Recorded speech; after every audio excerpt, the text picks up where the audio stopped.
The IPO rush rolls on this week with Slack's direct listing on the calendar. This follows a big debut from Chewy.com last week. Leslie Picker joins us now with more on the big IPO story. Hey, Liz. Hey, good morning, Mike. Pet retailer Chewy closing on Friday nearly 60% higher than its IPO price. It became the 14th IPO this year to surge more than 50% in its debut. Fiverr and CrowdStrike also joined that club just last week. Whether that's a good or bad thing has been subject to debate. On one hand, the fact that investors are making quick money in IPOs is enabling more IPOs because the demand is there for newly listed shares. But bankers I speak with lament that it's becoming more and more difficult to price these deals with such unbounded momentum. And that's causing companies and their pre-IPO selling shareholders to leave quite a bit of money on the table. For example, if Chewy had priced closer to where its shares ended the day on Friday, the deal would have raised an additional $600 million in proceeds. Wow.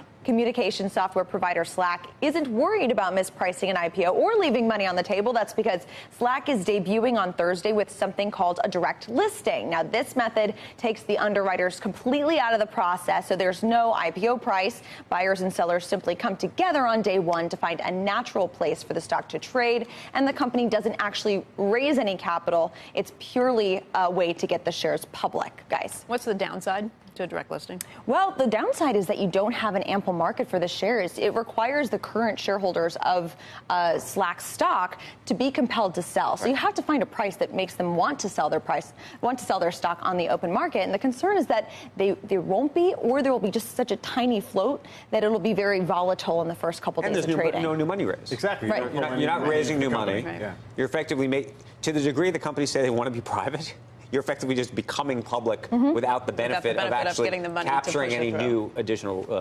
capital. Right, but you're seeing, especially in Silicon Valley, this trend of all of these employees have, stock-based compensation. This gives them liquidity in order to kind of cash out on that, as well as some of the, institutional investors who've been holding on to that stock for a long period of time. More and more frequently, we're seeing in these S1s, the use of proceeds, the reason for going public for these companies is just to create a public market for their stock in the first place, because they've been able to raise so much capital privately. That's a clarifying moment, because forever it was always about insider liquidity for many companies, and the idea that you're raising new capital to invest in the business was secondary.